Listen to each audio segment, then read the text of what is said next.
Amados irmãos, que a paz do Divino Mestre faça morada em cada coração,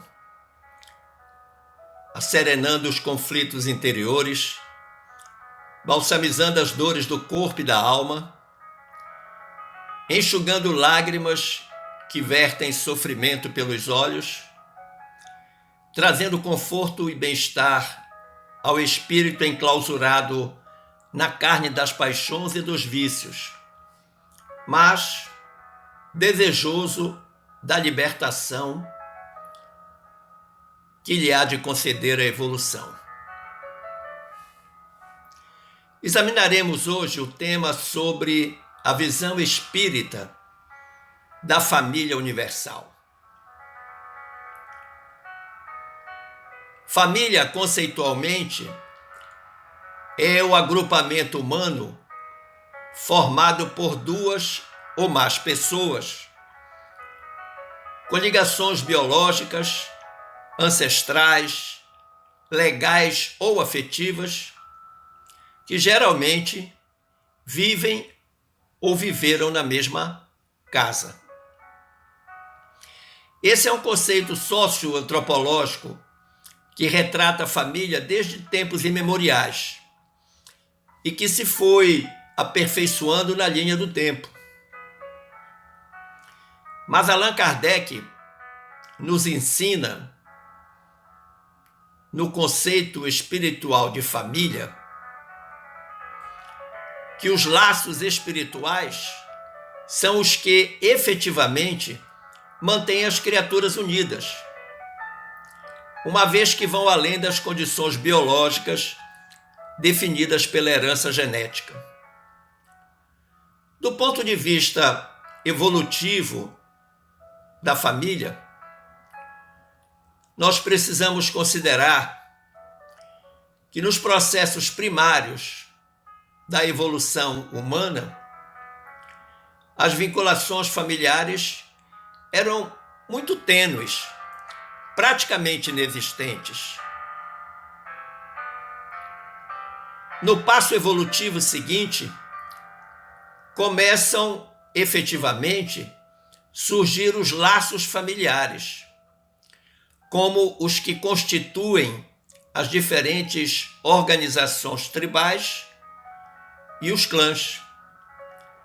Nesta posição, o inimigo ou amigo do grupamento está nitidamente delineado, ainda que em momentos específicos se estabeleçam ligações transitórias motivadas por diversas necessidades e interesses comuns com outros grupos. Mas nesta fase da organização tribal e dos clãs, os grupos viviam isoladamente e só se relacionavam com outros grupos na medida de interesses comuns. Mas à medida que o ser humano ascendeu na escala evolutiva, ele absorveu valores espirituais que lhe permitiram estender o seu olhar para além do seu núcleo familiar. Ele consegue, então, localizar espíritos afins situados fora da sua família. Com este reconhecimento, inicia-se então as ligações fraternas com diferentes grupos, os quais no futuro organizarão ou se organizarão em aldeias, cidades e nações. E em processo evolutivo mais adiantado, os diferentes povos unem-se uns aos outros, inicialmente por meio de acordos econômicos e políticos, formando bloco de nações. A partir dessa união surge, como inevitável, as miscigenações biológicas e culturais. E pouco a pouco, os blocos de nações formam conglomerados e, a partir destes, organiza-se a família universal. É mais ou menos por esta linha que é desenvolvida a noção de família universal ou de humanidade destinada a se unir não apenas por interesses políticos, econômicos ou sociais, mas principalmente pelos laços da afetividade. Diz o Espírito Glorinha que nós não somos cidadãos da Terra, mas cidadãos universais. A Terra é tão somente o local de estágio para o aperfeiçoamento das potencialidades da alma. Por esta razão, devemos considerar que muitas vezes os espíritos buscam na erraticidade os laços perdidos.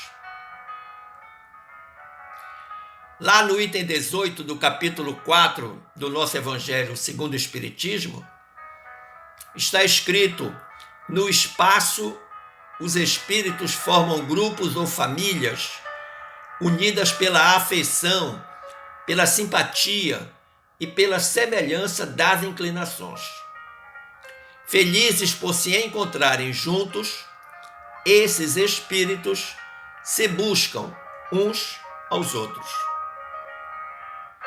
Então a gente percebe, meu amigo, minha amiga, que são os pensamentos, as inclinações, os desejos que atraem os espíritos entre si, formando daí a chamada parentela espiritual, que agora, congraçada em torno de ideais comuns, busca a evolução pela experiência carnal, iniciando nos mundos inferiores e primitivos, e que a cada encarnação vai auferindo condições de progresso a mundos mais evoluídos. Ainda neste item 18 do capítulo 4, está escrito: a encarnação apenas os separa momentaneamente, separa os espíritos, porque, ao regressarem à erraticidade, reúnem-se novamente como amigos que voltam de uma viagem.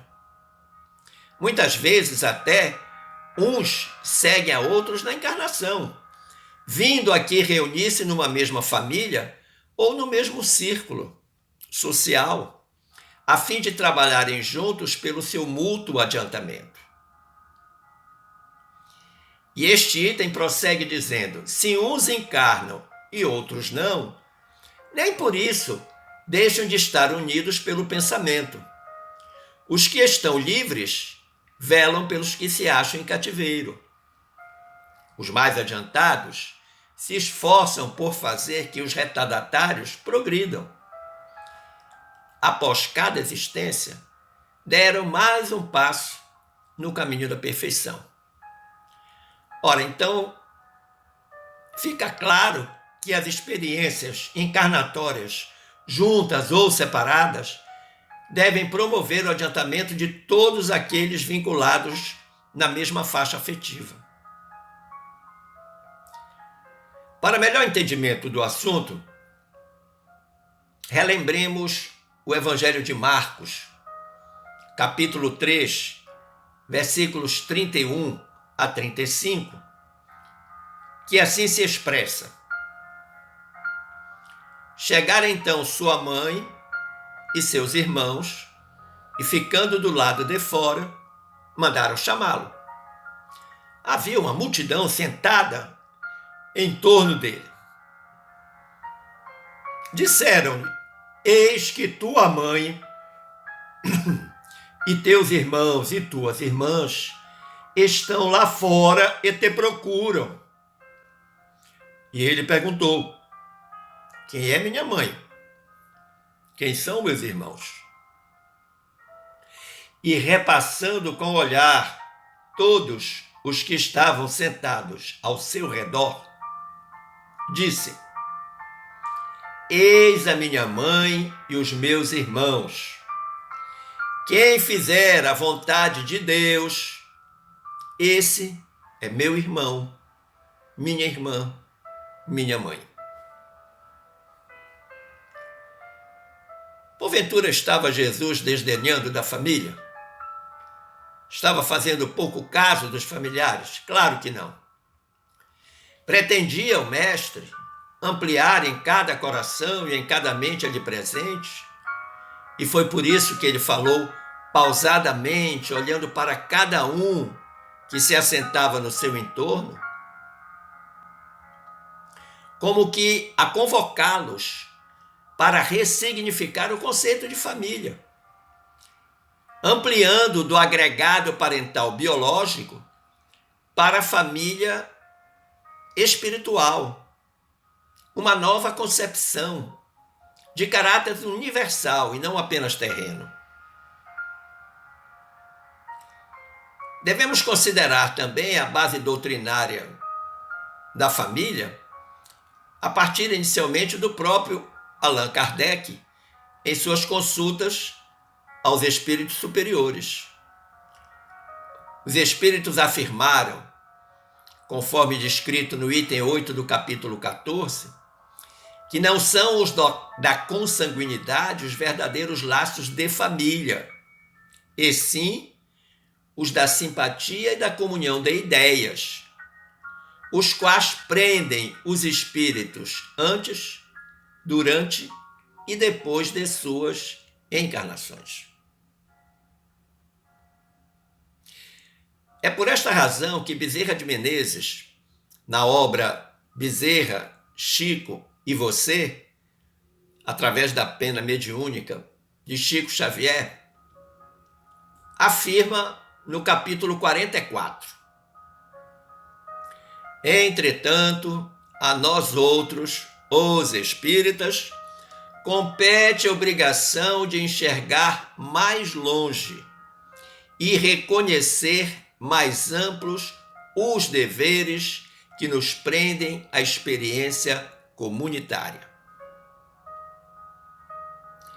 Aqui, o médico dos pobres, o apóstolo da caridade, chama a nossa atenção para os deveres que se estendem para além da família biológica, passando pela família de crença e alcançando a família comunitária, onde, por certo, encontraremos espíritos que nos são caros, que estão dispersos na terra, mas são velhos conhecidos do mundo espiritual. E Bezerra diz ainda: não somente suportar os conflitos de casa condenou de serenidade, abraçando os entes queridos com a certeza de que os amamos, livre de nós, se assim o desejam, para serem mais cativos aos desígnios de Deus. Não apenas isso. O que Bezerra está querendo nos dizer? Que o nosso compromisso de amor e responsabilidade com a paz universal vão além dos limites estreitos da parentela biológica. Veja-se, por exemplo, nesta pandemia, as imperiosas necessidades da humanidade inteira a congregar-se na fé, a partir da oração, do evangelho no lar, da ajuda material, das comunicações imediatas através das lives. Tudo isso levando conforto e esperança aos diferentes rincões do planeta, elevando a psicosfera terrestre com ampla repercussão nas imediações espirituais que nos rodeiam, atraindo assim colaboradores, inclusive de outros mundos, nessa cruzada pelo restabelecimento da harmonia universal, abalada pelos desmandos no pequenino planeta azul. Daí porque é necessário entender também nos grupos em que nos movimentamos a nossa família maior. E amar, auxiliar, apoiar construtivamente e servir sempre a todos os que nos compartilhem o trabalho e a esperança. E você poderia perguntar: e que família maior é essa? A família universal, claro. Porque nós somos todos dependentes, estamos todos interligados. A dependência existe unicamente na base da interdependência. As leis divinas criaram com tamanha sabedoria os mecanismos da evolução que todos nós, de algum modo, dependemos uns dos outros. É imperioso notar que estamos todos ligados por fios invisíveis e que nos levam a lugares distantes, alcançados graças às experiências vividas em outras épocas, na própria erraticidade ou nas remotas experiências reencarnatórias. Quem de nós nunca visitou uma cidade ou um país pela primeira vez? Nele encontrou alguém também pela primeira vez, mas cuja familiaridade saltou aos olhos no primeiro encontro. E aí ficamos com a sensação de que já conhecíamos aquela pessoa. E conhecíamos mesmo, de priscas eras. E a oportunidade reencarnatória fez com que esses espíritos já afinizados se reencontrassem. Não se renasce na Terra sem um concurso dos pais ou dos valores genéticos que forneçam. Não se adquire cultura sem professores ou recursos que eles decidam a formar. Não se obtém alimento sem o esforço, nem sobre o amparo do esforço alheio. Há famílias de ordem material e aquelas outras de ordem espiritual, afirma no Evangelho, na doutrina espírita. Família e família. Família do coração, entre algumas paredes, família maior do espírito a espraiar-se em todos os domínios da humanidade. Lá na obra Pão Nosso, no capítulo 17, Emmanuel dá um importante aconselhamento. Chega a chamar mesmo a atenção para algo importante. Ele diz: a luta em família é problema fundamental da redenção do homem na Terra. E aí ele vai fazer uma provocação muito forte para todos nós. Ele diz: como seremos benfeitores de 100 ou 1000 pessoas se ainda não aprendemos a servir 5 ou 10 criaturas? Aquelas criaturas da nossa família. Esta indagação lógica que se estende a todos os discípulos sinceros do cristianismo. E aí ele arremata dizendo: bom pregador e mau servidor são 2 títulos que não se coadunam. O apóstolo aconselha o exercício da piedade no centro das atividades domésticas. Entretanto, não alude à piedade que chora sem coragem ante os enigmas aflitivos, mas aquela piedade que conhece as zonas nevrálgicas da casa e se esforça por eliminá-las, aguardando a decisão divina a seu tempo. Esse papel importante que cada um de nós tem no seio da família biológica. E ele diz ainda: conhecemos numerosos irmãos que se sentem sozinhos espiritualmente, entre os que se lhes agregaram ao círculo pessoal, através dos laços consanguíneos, entregando-se, por isso, a lamentável desânimo. Quantas vezes nós conhecemos pessoas que dentro da própria família se sentem marginalizadas?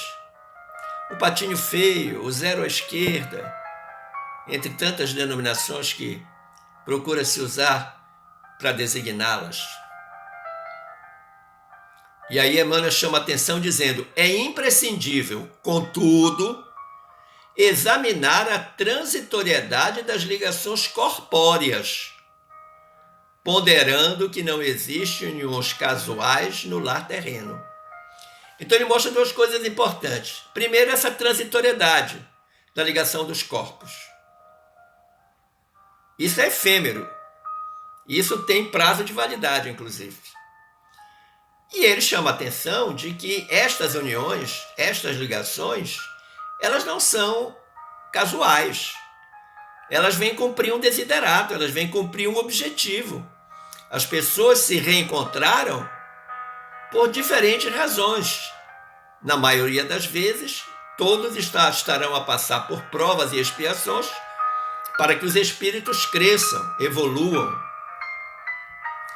E ele diz aí, preponderam aí, por enquanto, as provas salvadoras e regenerativas, o que eu falei há pouco. E diz mais, ninguém despreze, portanto, esse campo sagrado de serviço, por mais se sinta acabrunhado na incompreensão. Então, esta pessoa que se sente muitas vezes fora do contexto familiar, o zero à esquerda, como falamos anteriormente, o patinho feio da história, ela não pode ficar acabrunhada por conta disso. Porque as pessoas não lhe compreendem, porque ela faz parte deste conjunto, deste processo. E isso tudo vai levar esta pessoa a uma situação melhor, se ela compreender e souber vivenciar isto no seio familiar. E ele adverte, constituiria falta grave esquecer as infinitas possibilidades de trabalho iluminativo. Ou seja, aquela luta para incorporar-se ao grupo familiar, fazer parte efetivamente do grupo, sofrendo tudo que tem de sofrer, é uma experiência iluminativa, na medida em que você vai superando as etapas com fé, com amor, com resignação, com coragem. E ele diz mais, é impossível auxiliar o mundo quando ainda não conseguimos ser úteis nem mesmo a uma casa pequena. E que casa pequena é essa? Aquela em que a vontade do Pai nos situou a título precário. Ou seja, nós estamos nesse agrupamento familiar transitoriamente, temporariamente. Depois é que nós vamos, em situações mais adiantadas, vamos à erraticidade, voltamos ao mundo corporal e vamos à erraticidade de novo. E nessas idas e vindas nós vamos constituindo o nosso progresso espiritual. Antes da grande projeção pessoal na obra coletiva, assinala ele, aprenda o discípulo a cooperar em favor dos familiares no dia de hoje, convicto de que semelhante esforço representa realização essencial.